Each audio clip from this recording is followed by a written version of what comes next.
பொதுவாகவே சொல்கிற விஷயம் என்னன்னு கேட்டிங்கன்னா, சுக்கிரனுடைய ஆதிபத்தியம் பெற்று பிறந்திருக்கிறீங்க. நீங்கள் வந்து கிங் மேக்கர்.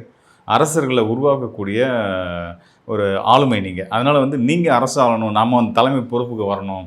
நமக்கு அந்த இது ஏன் வரல அப்படின்லாம் நினச்சி வருத்தமே படாதீங்க. ஏன்னா நீங்கள் அதுக்கும் மேற்பட்ட ஒரு நிலையில இருக்கக்கூடிய அரசனுக்கும் குருவா இருக்கக்கூடிய நிலையில நீங்க பிறந்திருக்கீங்க. அப்படின்றதுனால வந்து நீங்க வந்து அந்த தலைமை பொறுப்புகள் கிடைக்கலன்னு வருத்தப்பட வேண்டியதில்லை. ஏன்னா அந்த தலைமை பொறுப்புல இருக்கவங்களே நீங்க சொல்றத கேட்டு நடக்கக்கூடிய ஆட்களா வருவாங்கன்ற மாரி நம்ம சொல்லுவோம்.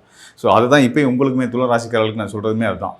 நீங்க வந்து இனிமே வரக்கூடிய காலங்கள்ல நீங்க சொல்றத கேட்டு நடக்கக்கூடிய நபர்கள், அவங்க வந்து தலைமை பண்பும், அரசு யோகமும் கொண்ட திரும்ப பாருங்க.